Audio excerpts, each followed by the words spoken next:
தமிழ்நாட்டிலே இது இந்த கிருபை பிரசங்கம்னு பயங்கரமாக பெருகிட்டாங்க. அவங்க ஆற்றலாம் அப்பா சாமி உலகம் தாங்க முடியாது. 5ஆம் தேதியே மழை வரப்போகுதுன்னு அறிவிச்சிட்டான் தமிழ்நாட்டில். 8ஆம் தேதி நாங்கள் தான் மழை வர வைக்கிறோன்ற ஏதோ ஒன்று சொல்லிவிட்டு அது ஒரு ட்ரோலில் போயிட்டு கொஞ்சம் சிறப்பாக நாங்கள் எடுத்துகிட்டு போனாலும் இரவும் பகலும் தூங்க முடியாமல் கஷ்டப்படுறேன் நான் பர்சனலாக.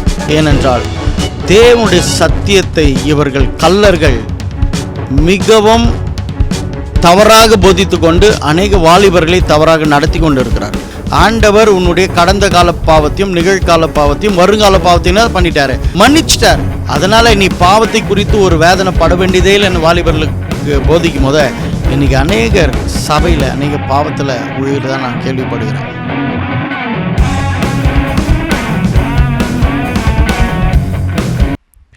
அங்கிள், இப்போ ஹைப்பர் கிரேஸ் கிருபை பிரசங்கியாருங்க அவங்களும் பைபிள் தான் போதிக்கிறாங்க, நம்மளும் பைபிள் தான் போதிக்கிறோம். கிருபை நல்லதுதான் அங்கிள். இவங்க எந்த விதத்தில் வேறுபடுறாங்க அங்கிள்? எந்த இடத்துல வேறுபடுறாங்க அங்கிள்? நன்றாக கவனிக்கணும். இந்த இடத்துல ஃபஸ்ட்டு புரிஞ்சுக்கணும், ஒரு டாக்டரின் ஒரு காரியங்கள் புதுசாக வந்தால் நம்ம அதை எக்ஸாமின் பண்ணணும். எது இருந்தாலும் வேத வசனத்தை வச்சுட்டு என்ன பண்ணணும், இவங்க சொல்கிறது கரெக்டாக இது புதுசாக வந்திருக்கேன்னு நம்ம ஃபஸ்ட்டு அதை ஆராயணும். அதனால தான் நான் ஃபஸ்ட்லேயே சொன்னேன், கிரிட்டிக்கல் அப்சர்வேஷன் இருக்கணும். அது என்னன்னுட்டு உனக்கு விளங்குதா? பிசாசானவன் இயேசுவை சோதிக்கும் போது எதை வச்சு தான் சோதிச்சான்? தேவ வார்த்தை தான். அதுதான் எப்பொழுதும் சாத்தான் பைபிளை கொஞ்சம் ட்விஸ்ட் பண்ணிவிடுவான். அதே மாதிரி தான் அந்த கிரேஸ் ப்ரீச்சிங் கூட. இப்போ ஹைப்பர் கிரேஸினுடைய டாக்டரின் என்ன?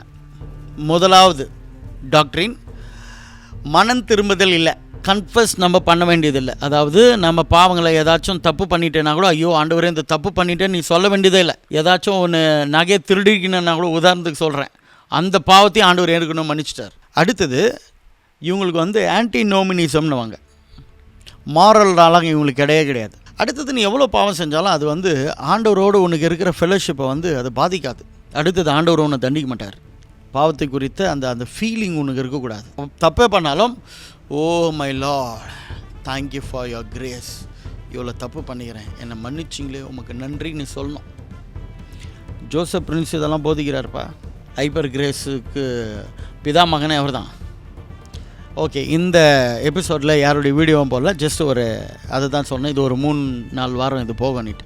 ஓகே, இப்போது எதை பார்க்க போகிறோன்னா, ஆண்டவர் முதலாவது ஆண்டவர் நம்முடைய கடந்த கால பாவத்தையும் நிகழ்கால பாவத்தையும் வருங்கால பாவத்தையும் ஆண்டவர் நம்மளை மன்னிச்சிட்டாரா? அது பிப்ளிக்கலா? அதை மட்டும் இன்றைக்கி நம்ம பார்க்க போகிறோம். அதை மட்டும் என்ன பண்ணிடலாம், டீல் பண்ணிடலாம். இப்போ உங்களை ஒரு கேள்வி நான் கேட்குறேன். அபிஷேக் நீ சொல்லு. அபிஷேக், நீ ரட்சிக்கப்பட்டியா? ரட்சிக்கப்பட்டேன். ஓகேப்பா, நீ ரட்சிக்கப்படும் போது ஆண்டவர்கிட்ட நீ மன கசந்து உன் பாவத்தெல்லாம் அறிக்கையிடும் போத அந்த மாதிரி எக்ஸ்பீரியன்ஸ் உனக்கு ஆயிருக்குல்ல? ஆயிருக்கு. அப்படி அறிக்கையிடும் போதோ உன் பாஸ்ட் ப்ரெசன்ட் பாவத்தை ஆண்டவர்கிட்ட அறிக்கைட்டியா இல்லை ஃப்யூச்சர் பாவத்தை அறிக்கைட்டியா? பாஸ்ட் அண்ட் ப்ரெசன்ட் தான். ஆமாம், நீ செய்த பாவத்தை தான் அறிக்கைட்ட. இதுதான் ரியாலிட்டி. ஃபஸ்ட்டு ரியாலிட்டியை பார்த்துட்டு அதுக்கப்புறம் பைபிளுக்குள்ளே போய் லாஸ்ட்டில் கன்க்ளூட் பண்ண போகிறேன். இப்போது அடுத்தது ஒன்று கேட்குறேன்பா, எப்பாச்சும் ஒரு முறையாச்சும் நீ பைபிள் எங்காச்சும் படிச்சுட்டு, ஆண்டவரே நான் செய்த பாவத்தெல்லாம் மன்னிச்சிட்டிங்க, சோத்திரம், இனிமேல் செய்ய போகிற பாவத்தை கூட மன்னிங்கப்பா அப்படின்னு எப்பாச்சும் கேட்டுருக்கீங்களா? இல்லைங்க. ஓகே, அந்த மாதிரி சான்சஸ் இல்லை. ஏன்னா ஹைப்பர் கிரேஸ்க்கு நான் சேலஞ்ச் பண்ணி சொல்கிறேன். அது எப்பேற்பட்ட ஆள் இருந்தாலும் சேலஞ்ச் பண்ணி சொல்கிறேன். பைபிளில் எங்காச்சும் ஒரு வசனம், பாஸ்ட்டு ப்ரெசண்ட்டு ஓகே, என் பாவங்களை மன்னிச்சிட்டார், என் பாவங்களை நினையாது இருக்கிறார், அக்கிரமக்காரன் அநியாயக்காரன் என்னையே எனக்கு பிடிக்காதப்போ தான், எங்கள் அப்பா அம்மாலாம் என்னை வெறுத்தப்போ தான் என் தேவனை என்னை தேடி வந்து என் பாவங்களை நீக்கி என்னை ரட்சித்தார். அதுக்கப்புறம் என் பாவத்தை அவர் நினச்சி கூட பார்க்கல. அவர் கிருபை அவ்வளோ பெருசு. சரிங்களா? இப்போ இதுவரையிலும் ஓகே, பைபிள் அது தான் சொல்லுது. அதுதான் என்னுடைய ரட்சிப்பின் எக்ஸ்பீரியன்ஸ். எல்லோரும் தான் நம்மளுக்கு அப்படி தான். ஏதாச்சும் பைபிளில் ஒரு வசனத்தை காட்ட சொல்லு, என்னோடய ஃப்யூச்சர் பாவத்தை கர்த்தர் மன்னிச்சிட்டாருன்னு. பைபிளை நான் படிக்காது விட்டுறேன். ஒரே ஒரு வசனம், ஆண்டவர் என் ஃப்யூச்சர் நான் செய்ய போகிற பாவத்தெல்லாம், நான் என்னென்னலாம் அக்கிரமம் செய்ய போகிறேனோ அதெல்லாம் ஆண்டவர் மன்னிச்சிட்டார். ஏன்னா இதனுடைய டாக்டரினே உன்னுடைய கடந்த காலம் நிகழ்காலம் வருங்காலம் பாவம் கூட மன்னிக்கப்பட்டது. அப்போது நான் இனிமேல் செய்ய போகிற பாவத்தெல்லாம் ஆண்டவர் என்ன பண்ணிட்டாரு, நான் பண்ணுகிற அக்கிரமத்தெல்லாம் எனக்கு மன்னிச்சுட்டு சர்டிஃபிகேட் கொடுத்துட்டாரு. ஒரு வார்த்தை சொல்ல ஒன்று பைபிள் எங்காச்சும் பாடுறா, உங்களுக்கு நான் தெளிவாக சொல்கிறேன். எந்த பொல்லாதவர்களாக இவங்க இருக்காங்க பாருங்கள். இப்போ ஒரு ஜட்ஜி உலகத்திலே மிகப்பெரிய ஜட்ஜுன்னு வைங்களேன். ஒருத்தன் மோசமான ஒரு குற்றம் பண்ணிடுறான், மன்னிக்க முடியாத ஒரு குற்றம் பண்ணிடுறான். கடைசியில் அவன் மனங்கசந்து அழும்போத இவர் என்ன பண்ணிடுறாரு, இறங்கி உன்னை மன்னிச்சண்டடான்னு சொல்லிடுறாரு. போ, இனிமேல் உன்னை டிக்ளேர் பண்ணிடுறேன், நீ நீதிமான் அப்படின்ட்டு ரிலீஸ் பண்ணும்போதோ கை தட்டிட்டு கூப்பிட்டு வாடா வாடா, நீ அழுது எனக்கு மனசு கஷ்டமாயிடுச்சு, ஏன்னா நான் இவ்வளோ இறக்கமில்ல வரேன், நான் உலகத்திலே பெரிய ஜட்ஜி, இனிமேல் நீ செய்ய போகிற பாவத்தை கூட என்ன பண்ணிடுறேன், நான் இதோ மன்னிச்சிட்றேன், இதோ சர்டிஃபிகேட் எழுதிக்கோ அப்படின்னு சர்டிஃபிகேட் கொடுத்துட்டாருன்னு வையன். ஏண்டா நான் சில சுவாசமுள்ள மனுஷனை நம்பவே முடியாது, ஒத்துக்கிறியா? எப்படியும் மாறுவாங்க. அவன் போய் கொலை பண்ணி அக்கிரமத்தில் அழிஞ்சு போய் ஏதாச்சும் தகாத விதமாக அவன் பண்ணிட்டான், சமுதாயத்துக்கு அவன் கெட்டது பண்ணிட்டான். இப்போது எல்லா ஜனங்களும் அவனை என்ன பண்ணுறாங்க, அட்டாக் பண்ணி இழுத்துட்டு வராங்க. அவன் சொல்கிறான், என்னை நீங்கள் ஒன்றுமே பண்ண முடியாது, ஏனென்றால் நான் ஒரு நீதிமான். நீதிபதி என்ன பண்ணிட்டாரு, காலமெல்லாம் உன்னை மன்னிச்சுட்டுடான்னு, அவ்வளோதான். இனிமேல் நீ என்ன பண்ணாலும் என்ன இல்லை, உன் மேலே குற்றமே சுமராது, you are forgiven for ever அப்படின்னுட்டாருன்னா, என்னுடைய கேள்வி, குற்றவாளியா அல்லது அவனை நீதிமானு எப்பவுமே நீ நீதிமானு, நீ உன் பாவெல்லாம் மன்னிக்கப்பட்டுச்சுன்னு சொன்ன இந்த ஜட்ஜு குற்றவாளியா? ஜட்ஜு தாண்டா குற்றவாளி, கரெக்டாக சொன்னீங்க. அப்போ இவங்களை யாரை குற்றவாளியாக பண்ணுறாங்க, கர்த்தரை தான் குற்றவாளின்றாங்க. புரிஞ்சிச்சாப்பா அவனுக்கு? இப்போ பைபிள்லேயே எடுத்துக்கலாம். இப்போ பைபிளுக்கு வந்துடலாம். அப்போ கன்க்ளூஷன் நல்லா புரிஞ்சுங்க, சிம்பிளாக சொல்கிறேன், எல்லாமே புரிஞ்சுக்கிற மாதிரி. அப்போஸ்தலர் நடவடிக்கையும் சரி, அங்கே பிரசங்கித்த பிரசங்கமும் சரி, அடுத்தது வந்து நம்ம எபிசல் லெட்டர்ஸ் பவுல் எழுதின எல்லாம் சீடரில் எழுதின எல்லாம் நம்ம நிருபங்களும் சரி, அவங்க என்னென்னலாம் தப்பு செஞ்சாங்க, கொரிந்தியர்லாம் என்னென்ன தப்பு செஞ்சிச்சு அந்த பாஸ்ட், அது விஷயம் வந்து இவருக்கு வருது பவுலுக்கு. அப்போ அவங்க செஞ்ச தவறுகளையும் செய்து கொண்டு இருக்கிற தவறுகளை தான் அவங்க என்ன பண்ணுறாங்க, கரெக்ட் பண்ணுறாங்க. பைபிள் முழுக்க அதுதான் வார்னிங்.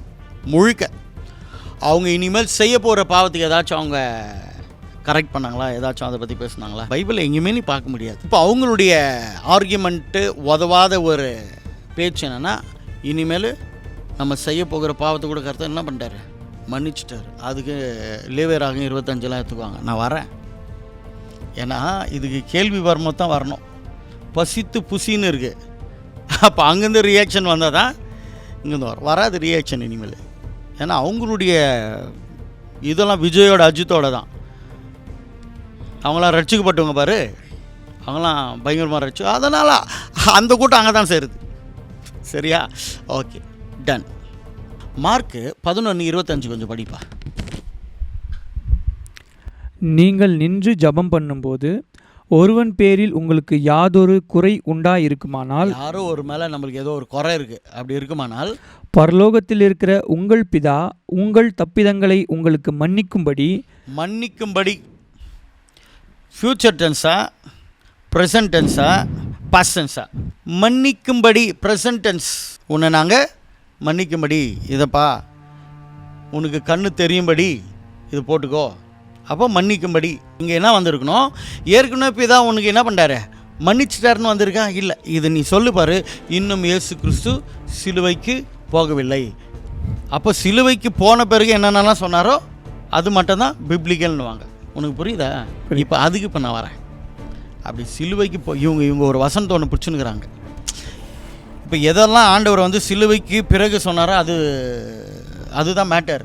அதுக்கு முன்னாடி சொன்னதெல்லாம் அது இன்னும் ஆண்டவர் வந்து மறிக்கலையேன்னுவாங்க. ஓகே, அப்படி பார்த்தா யோவான் 10:27-28 படி.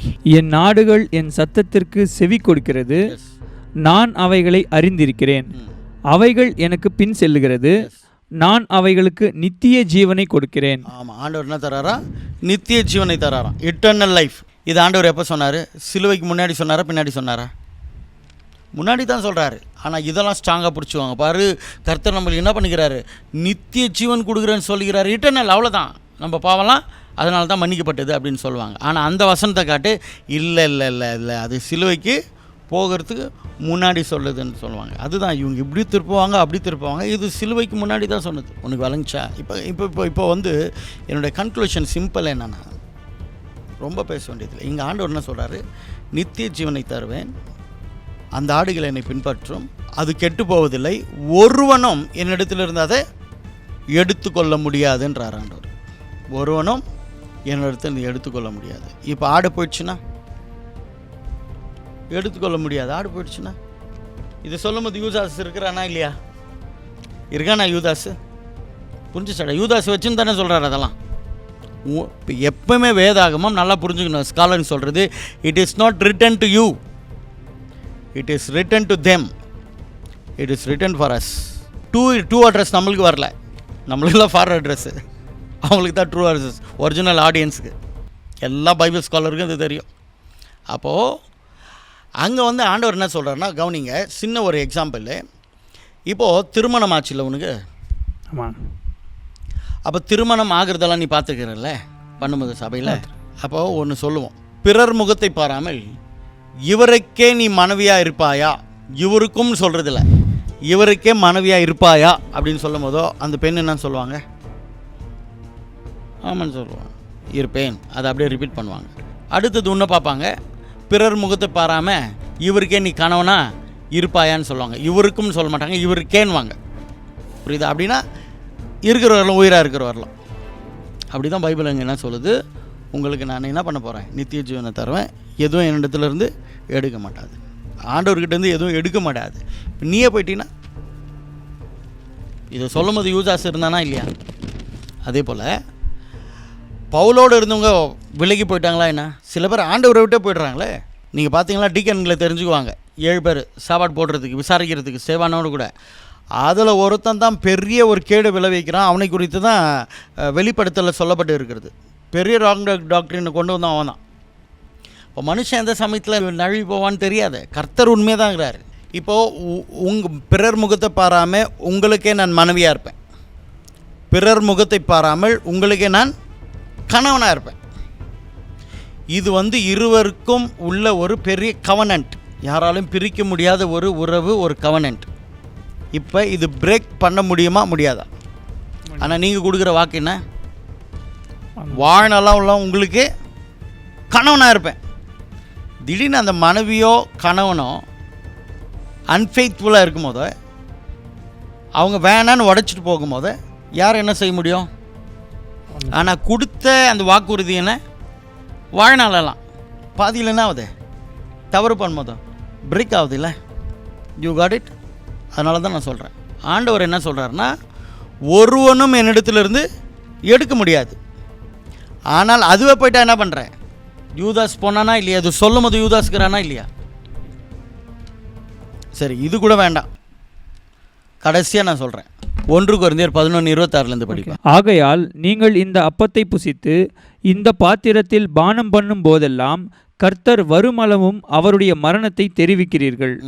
இப்படி இருக்க, எவன் அபாத்திரமாய் கர்த்தருடைய அப்பத்தை புசித்து அவருடைய பாத்திரத்தில் பானம் பண்ணுகிறானோ அவன் கர்த்தருடைய சரீரத்தையும் இரத்தத்தையும் குறித்து குற்றமுள்ளவனாய் இருப்பான்.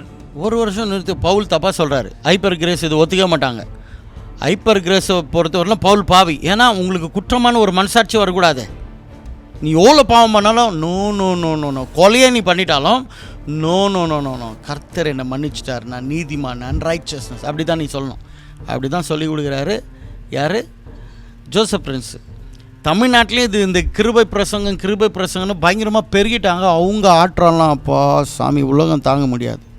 5ஆம் தேதியே மழை வரப்போகுதுன்னு அறிவிச்சிட்டான் தமிழ்நாட்டில்.